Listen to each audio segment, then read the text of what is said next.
Get started here.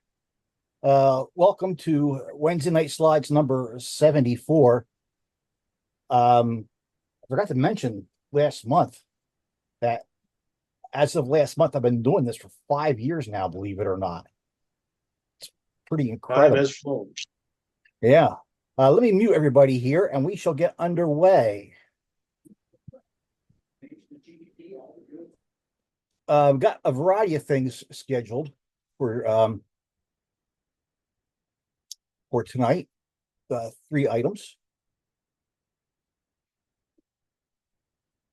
And y'all seeing the title slide? Yes, sir.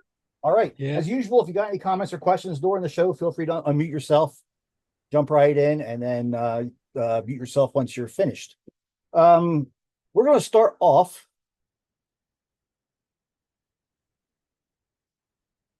theoretically. So my computer's been acting up on me. Doesn't like doing two screens for some reason.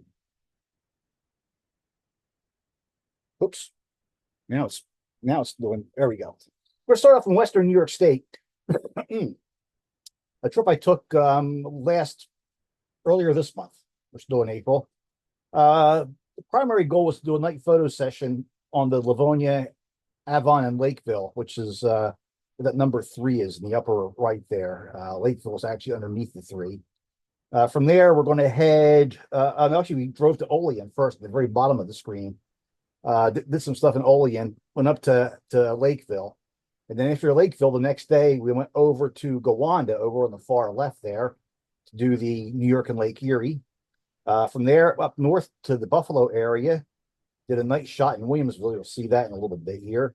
The following morning, Sunday morning, in just west of the Amtrak Depew station for a couple of things. Down to Arcade for the arcade in Attica and came home.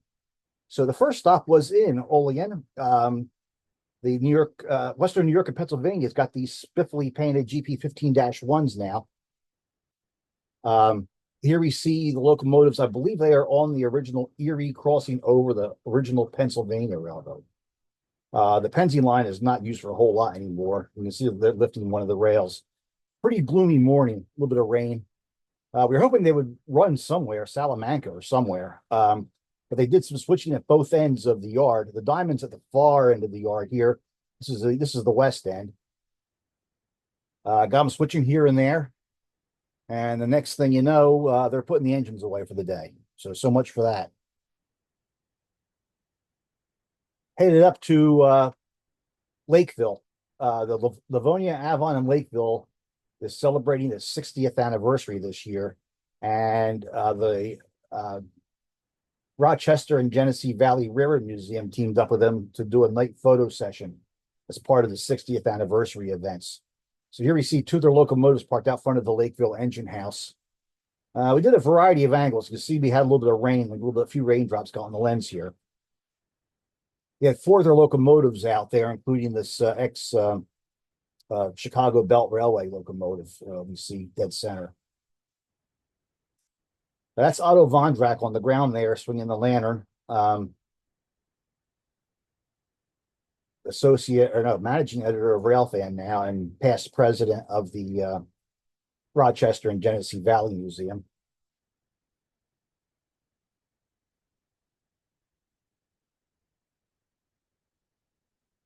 So we did a variety of shots there in the rain. We also did a shot of them putting the engines away into the shop.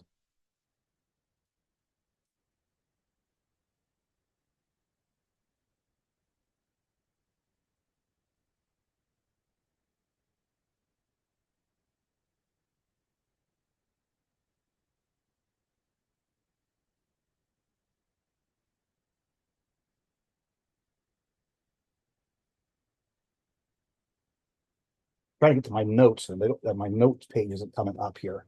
The next morning, we went over to the New York and Lake Erie, which runs these ex Montreal Locomotive Works cab units. This is an FPA 2U on this end of the train. I think both are ex-Canadian National.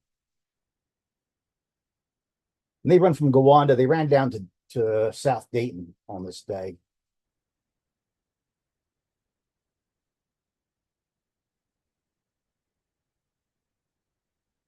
These FAs have been on their last legs for 20 years. Every time I go there and they're running, it just amazes me that they're still actually running.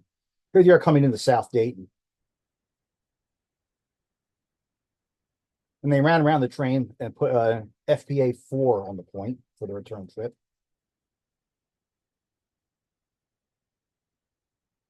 At Dayton, they duck underneath an Erie branch line. The line actually splits off from where this train is, about a mile beyond it.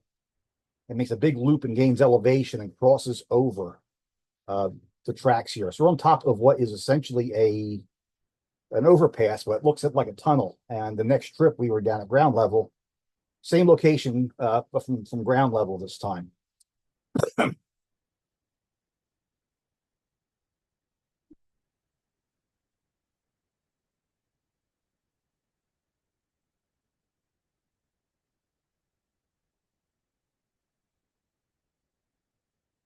And coming back into Gowanda.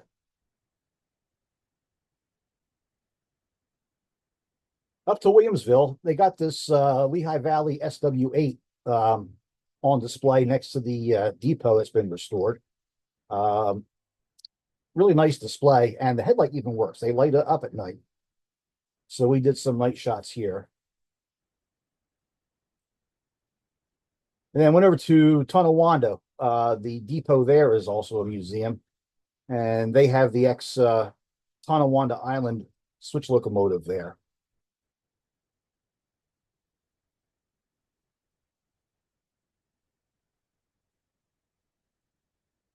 Next morning, finally got some sunshine. We're just west of the Depew station, which is the primary station for Buffalo for most Amtrak trains.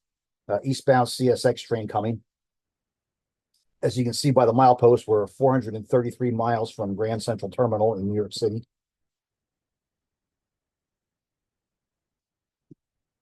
And Amtrak's Lakeshore Limited.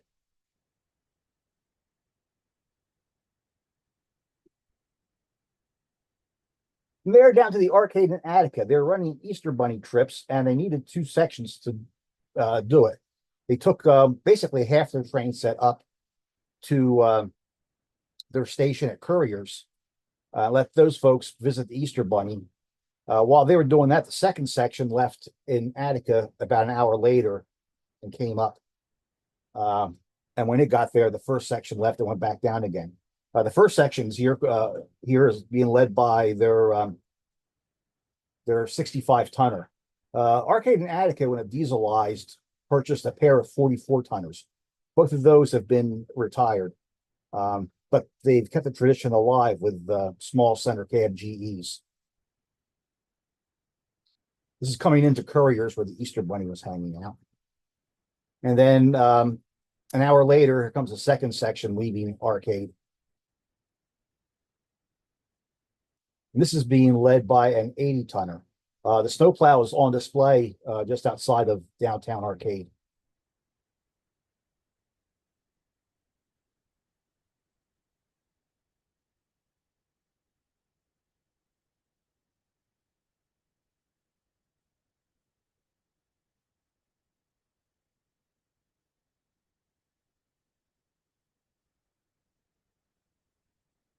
And there's the Easter Bunny.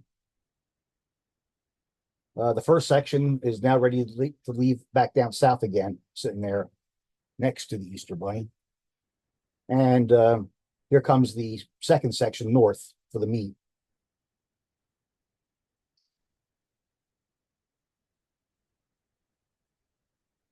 And then the first section departed southward.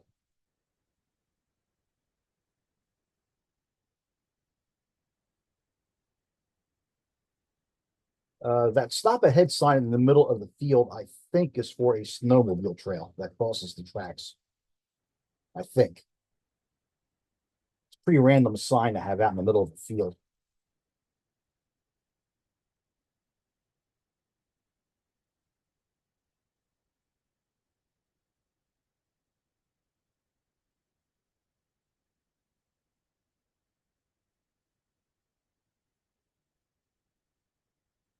And then, I meant to comment on the last photo there. Let me see if I can get back to it. Coming into the downtown arcade, they go right between two buildings, right before they cross Main Street.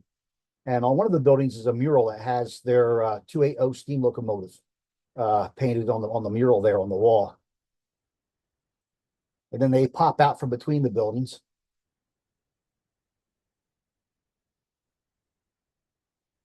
And they run around the train. And there's Lady Liberty selling twisted tea on the front porch of that person's house at the runaround. But we didn't hang around for the second section to come back south. We had a long way to go, so we hit the road after this. Next, we're going to head up to Canada. A place that doesn't get a whole lot of photographers that I've seen. On the very north shore of Lake Superior on the left-hand side of the frame here. We came up from the lower right corner and did a little bit of stuff around Sudbury. That little group of photos down in the lower right, and then headed on up to Lake Superior. We started off with this location here. It's milepost 102, but I've gone over through the Canadian Trackside Guide and haven't found a milepost 102 on any of the subdivisions that lines up with where this would be. So I'm still working on this location. I'm notoriously bad at taking notes. And I have spent the last month or two deeply embedded in the Trackside Guide, Google Maps, and all kinds of things, identifying different photos I've taken over the years. I've been on a Canadian kick of late. All the stuff you've seen on Facebook over the last month. These are all trips I took with George Kataris. George put the trips together. I was along for the ride. I didn't take notes. I don't know where we were. So I'm now beginning to piece these trips together and get locations for them. This is a place called Hager. We're still east of Sudbury at this point. A little bit of rain coming down.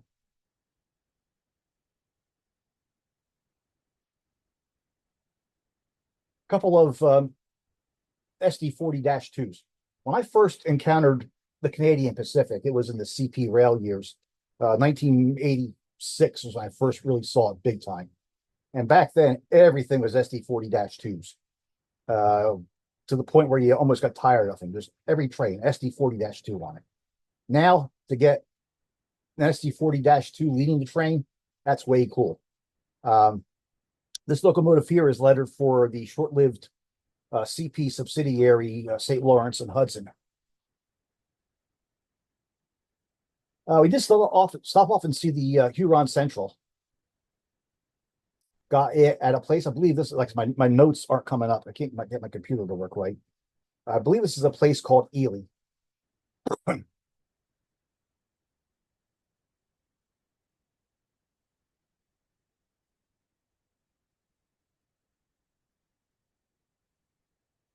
sorry, this is Erie here.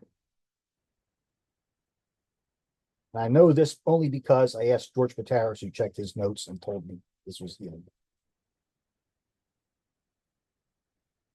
Hawk Junction, where there's actually a junction here with the Algoma Central, now Canadian National.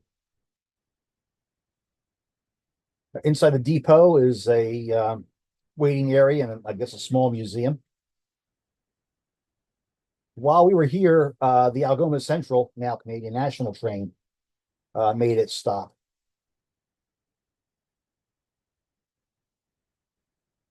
While he was stopped, we went a couple miles up the line and got it again.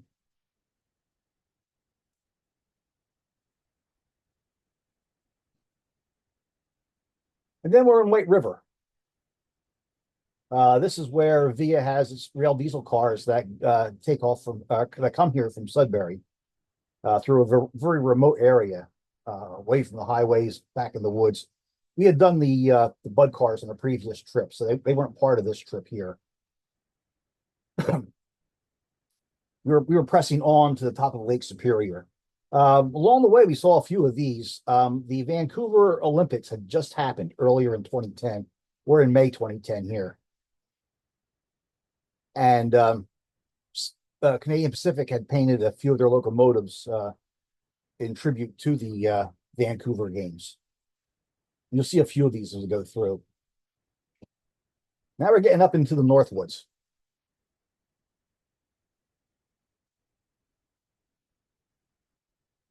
Got a Sperry car, checking the rails.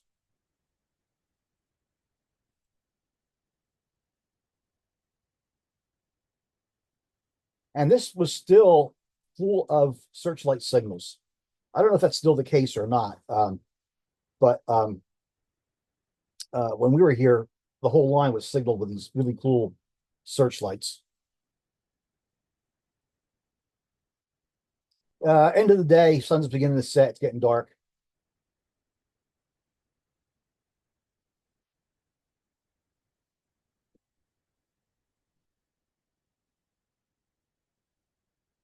Thank goodness CP puts their mileposts on their signals. This is milepost 62.9. So I was able to look this up in the trackside guide and figure out where it was, which I can't tell you now because my notes don't work.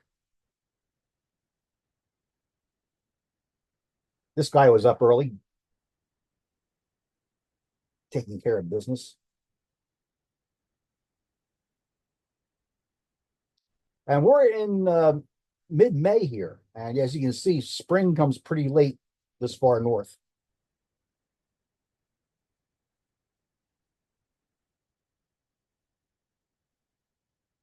That's Lake Superior stretched off in the back there. Most of our shooting was done east of the division point at Schreiber, at river locations known as Coldwell and Jackknife. And Mr. Bradley can chime in if I get anything really wrong here, because you might know more about this area than I do. Yeah, that's Middleton.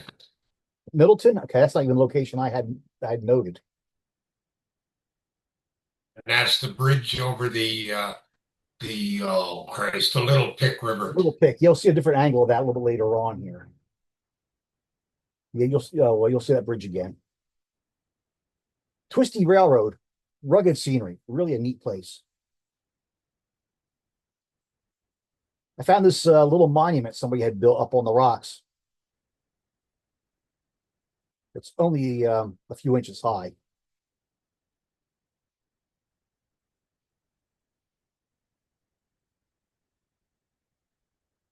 That's all one train stretched out there.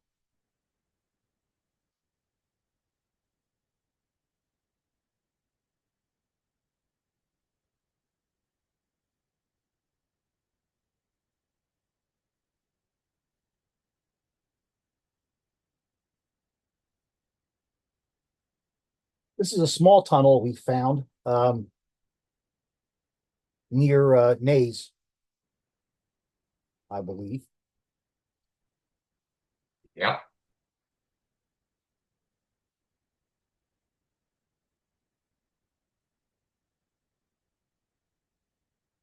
And coming up over the rise,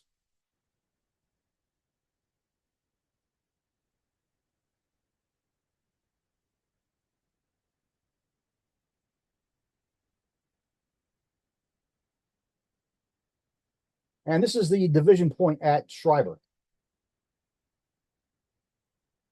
I believe this is as far west as we got.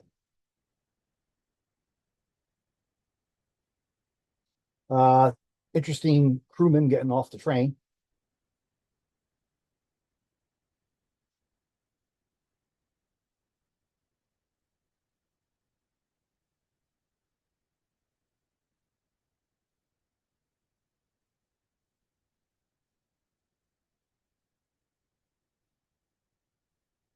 Just some spectacular scenery.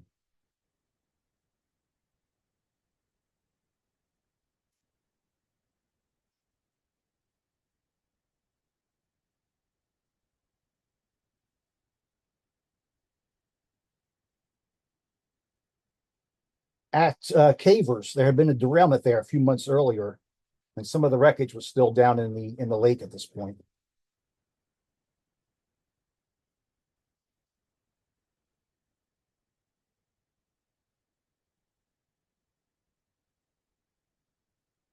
And there's one of those Olympic units. We're in Rossport here, and this is from the second floor balcony of the Rossport Inn. We didn't stay here. We didn't know about it. Uh, but the second floor of the inn is pretty much all one very large room with beds and everything else. We asked if they let us up in there and out into the balcony to get this shot. Had we known, that would have been a good place to base ourselves.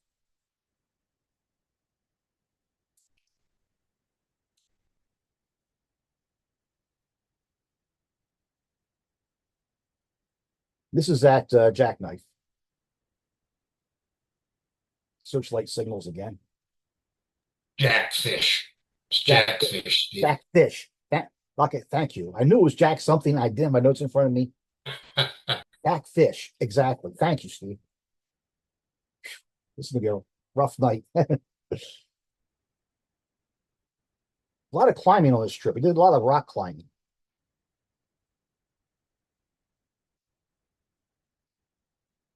And rear of the train going by the searchlights. Jack Fish. And here's George and Bill Lindley coming down off the rocks after getting the shot. I either came down earlier or fell down and was down before them. I don't remember exactly which.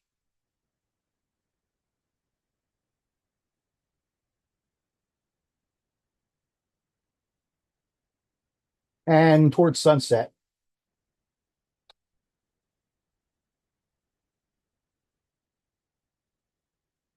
Tie plate, Canadian Pacific, Algoma Steel.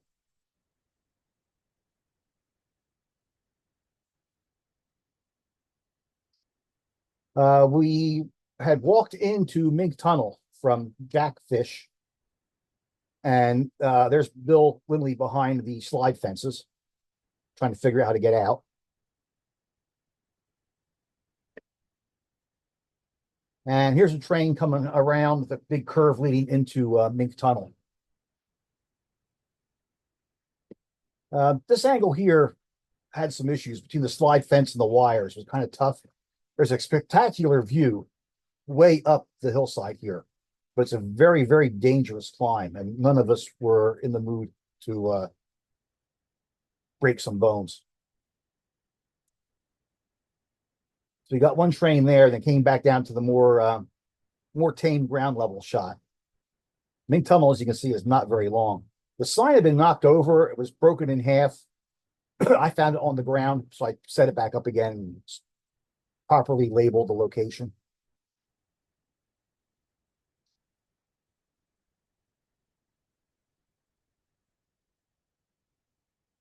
This is about a mile and a half hike in from Jackfish. You see that big sweeping curve behind the train? We'll be around that in a couple of seconds here. So there's the three of us at Mink Tunnel. Then we hiked around the curve. That's looking back at Mink Tunnel. We had been set up on the opposite end for this previous shots.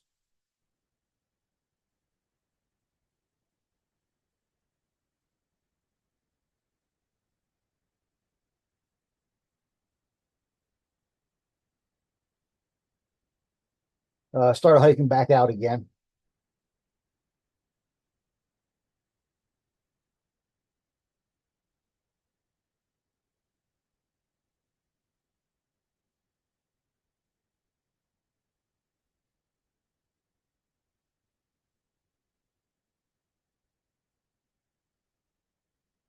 Maybe it's just me, but I haven't seen very many photographers venture here. They either go to the Rockies or they don't seem to go to the North Shore of Lake Superior very often.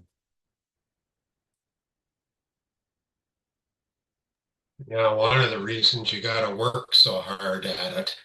Yeah, Like there's no crossing shots, and you no, know you can't, like you say, you walked or you hiked into the Mink Tunnel. Well, you're not gonna run back to your car and get that guy 10 miles up the road. no, you're not. This is in Schreiber. This is a MLW S3 that's on display there. on the shady side, because you can see on the sunny side, they've planted a row of evergreens. Nonetheless, if you look carefully, you'll see Bill Lindley tucked in down in the corner there, trying to get a sunny side shot of it inside the trees.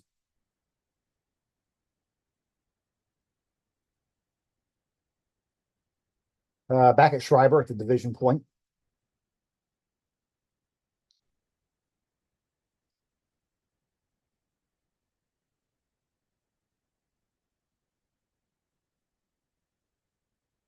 Here's the Rossport Inn I mentioned earlier. That second floor, most of this end of it is all one room and has the big balcony and overlooks the tracks.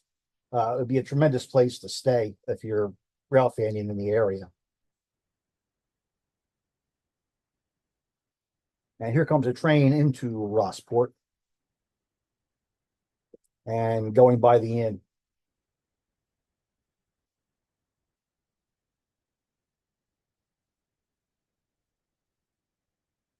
Wood chips.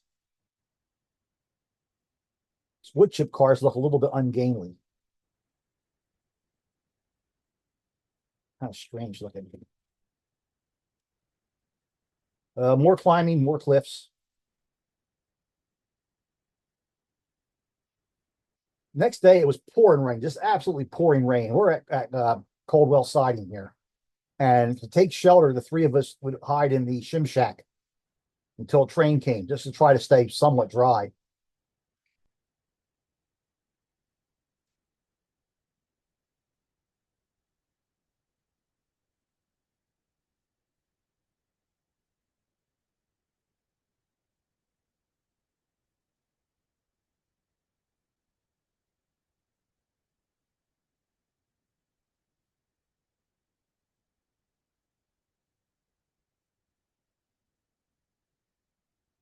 You see, there's a bit of a backup here. Two trains stuffed in the siding here, waiting for another train in the opposite direction here. I believe that's the westbound passing two eastbounds.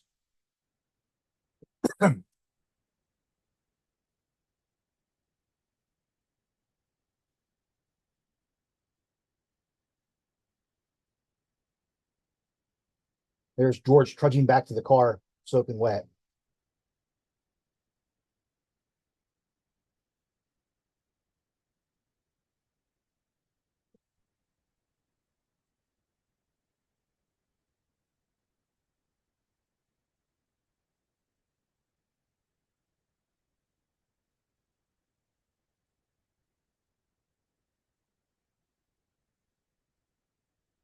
This is a location known as Steel.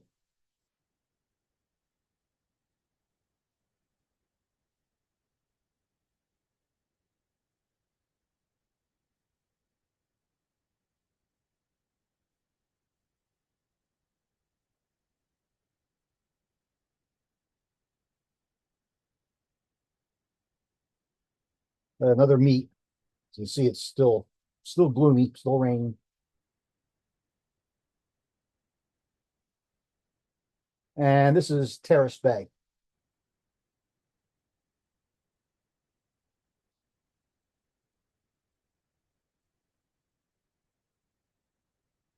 And now our rain is beginning to turn a little bit of snow on May 11th.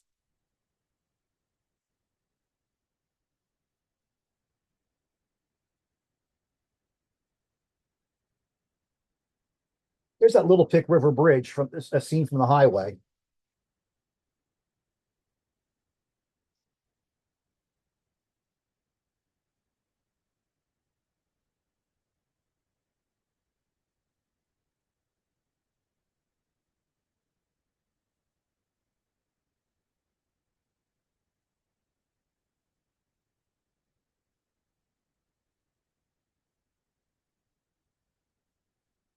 And once again, SD 40-2 leading the train.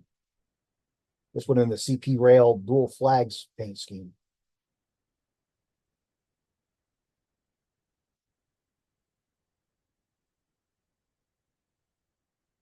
Next morning, the sun's out. We ran into this very friendly signal maintainer, talked to him for a while at Jackfish.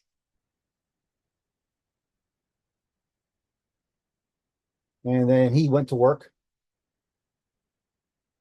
How many signal maintainers does it take to change a light bulb? Answer appears to be one.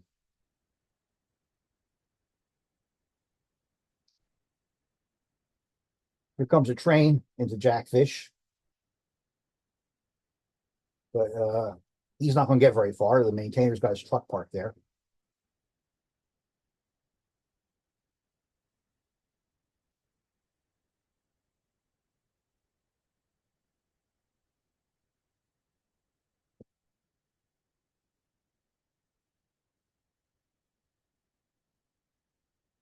Red locomotives, red containers.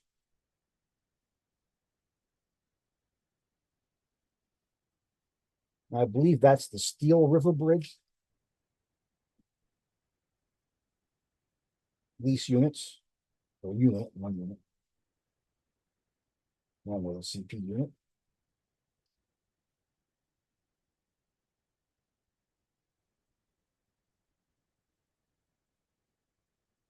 And another SD40-2.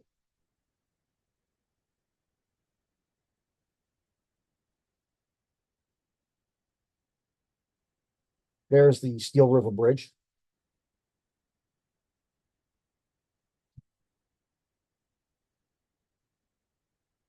And back at Rossport, there's the Rossport Inn again. You see it's got Adirondack chairs up on the balcony so you can watch trains.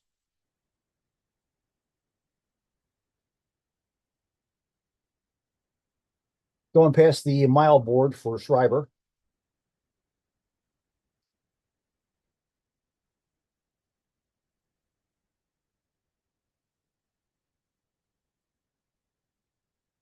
And Terrace Bay paper mill, which is closed now, I believe. They have their switcher out.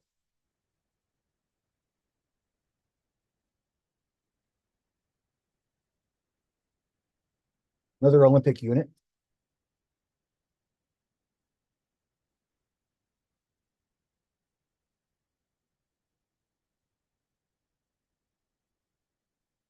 And a really cool train. SD40-2 is leading,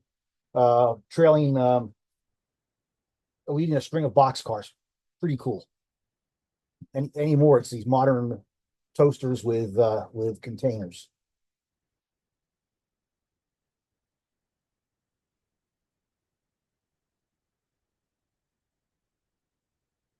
Better day to get the Little Pick River Bridge.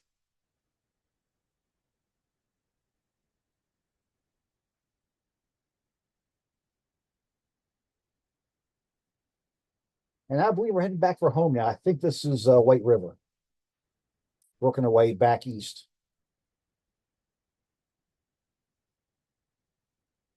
And there's Bill being attacked by a giant goose.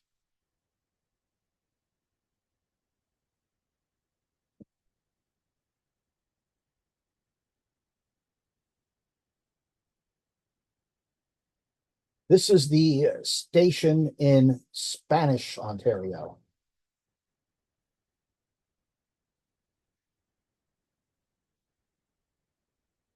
And we caught up again with the Huron Central. Huron Central is part of Genesee, Wyoming. Genesee, Wyoming has a million railroads. They paint everything orange and black. Only thing that's different is the lettering. This engine here is not a Huron Central locomotive. It's Quebec and Gatineau, but sister road, Genesee, Wyoming road.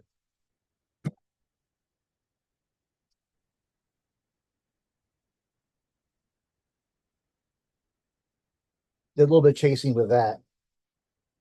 Then we caught Via's Canadian at Rudder, excuse me, Rudder, with a Spider-Man unit on the point.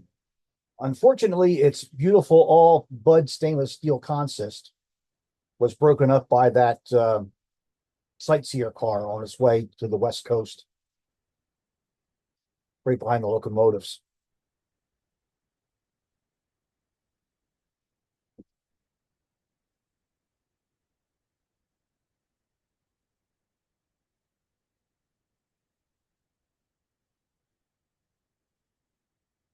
And a parked car trailing it. The parked cars are Via's dome observation cars. Each car is named for a Canadian national park. This one here is the park that begins with K. That's not Kootenai Park. If I had my notes, I could tell you.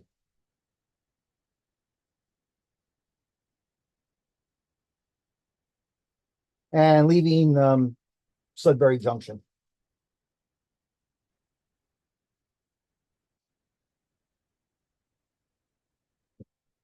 It's smelly can time. Bill Lindley usually packs lunch for us. And it's all in cans, tuna fish, stuff like that. So he breaks out the smelly cans at lunchtime and fixes sandwiches for everybody.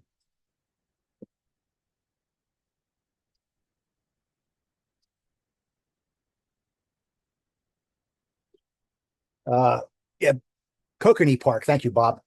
Kokanee Park was the park car trail in the Canadian there. We're at Coniston. BC Rail unit, second out. Now part of Canadian National as well.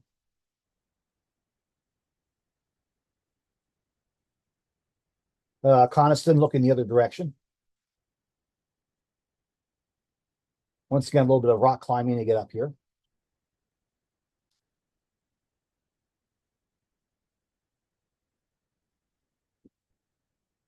And working our way east. Back at Hager again, where we started off in the rain several days earlier.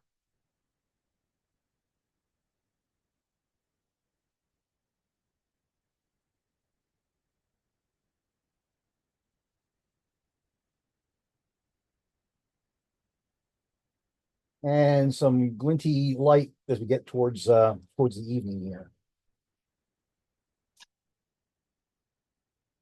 Next day, we are making time through Eastern Ontario. We are at, begins with an A. Arnprior. This is at Arnprior. Wow, got my notes. Figured that out. Another one of the Olympic units. Looking the other direction at Arnprior. And we're down to via at Cornwall here.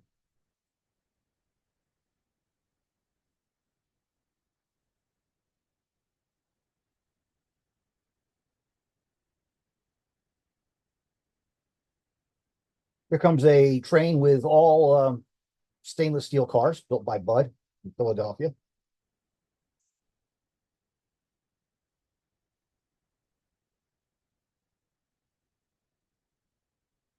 What year was this again, Steve? This is 2010. Wow, has it changed? Yeah. We dropped Bill off in Cornwall. He caught a train and headed for home. He lives in Halifax.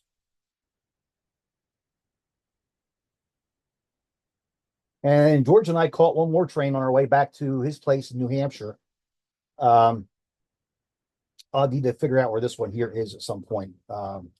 Somewhere between Cornwall and the U.S. border. So that kind of wrapped up the Canadian trip. I want to finish off with just a few shots of steam. I'm going to head for Eastern Oregon to the Sumpter Valley Railroad for this. I got a lot of shots on the Sumpter over two different railfan events, photo events, and I was going to label the photos. And there's nice photos of a train going past the pond. I said, well, okay, how hard can it be to find a pond on the Sumpter Valley and properly mark it? But you can see all those little marks there. That's where the railroad runs. Every one of those little fingers coming down in the lower right-hand corner, those are all ponds, both sides of the tracks. This is gold mining territory, and the gold dredge would come down the railroad and dig out on both sides of the railroad, forming these ponds. So getting the proper pond was going to be like impossible. So I posted a few photos on Facebook a few days ago, and darn if all the shots didn't get identified. I was a little stunned, but there are some folks who know the Sumpter Valley far better than me. We're going to start off at the Sumpter's headquarters in McEwen at sunrise.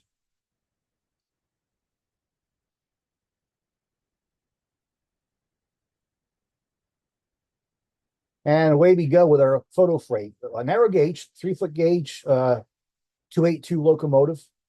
Everything has a little bit of a red tint to it because on this day, the Forest Service was doing a controlled burn somewhere. And we had a thin layer of haze in front of the sun. They gave everything a little bit of a red glow.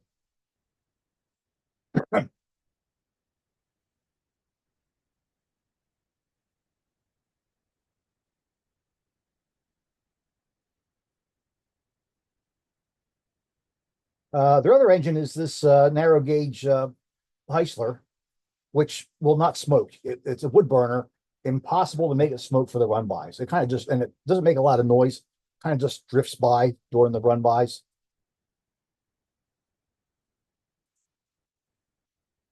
Meanwhile, the 19 put on a pretty decent show.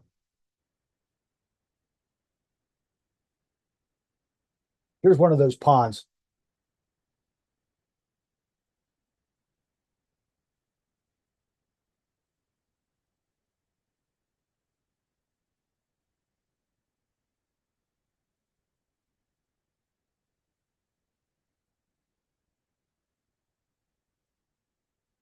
And coming up into Sumpter, which is the west end of the line.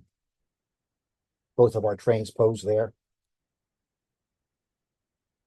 They have a Y at both ends of the railroad, so they can turn everything, have it properly oriented for sun angles all day long.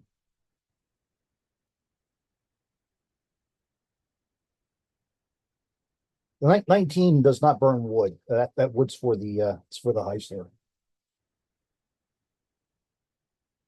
Here's one of those ponds. I thought this would be easy to figure out, when I first looked at the photo. I thought, I'll need to go find the pond on the map. Called up Google Earth and no. Fortunately, there's people out there who know exactly which one of the dozen ponds this is. And here's the photo line. All these ponds were just dug up out of the ground. There's rock everywhere. Really treacherous footing to get anywhere on this railroad.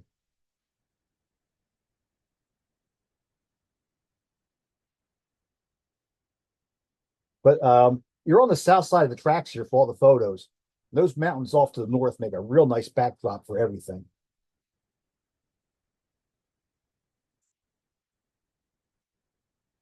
Our smoke is beginning to thicken up along with some clouds, so we lost our sun. There's our Heisler trying to make smoke again to no avail.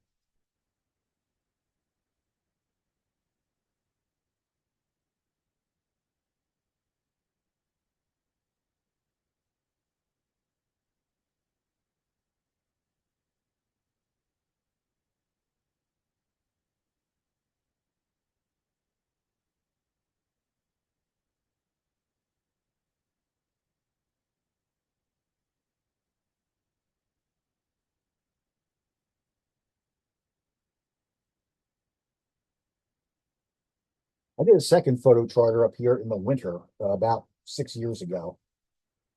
I'll have to break those out sometime and show you those. We did a night photo session, and they recruited me to do the lighting. This is back in the Lumidyne days. I had to fire off one flash at a time, run to the next spot, fire a flash, run to the next spot, fire a flash, until I lit up the whole scene. This was the first shot. And for the second shot, they said, well, why don't you go light up the caboose too? So I had to somehow stumble across the tracks behind the tie pile and throw some flash on the caboose as well. Probably took me about a minute and a half to light everything up. That's going to wrap things up for this week. The next program is the last Wednesday in May, May 28th. That's after Memorial Day. Hope to see you all out there trackside sometime between now and then. Otherwise, I'll see you back here then.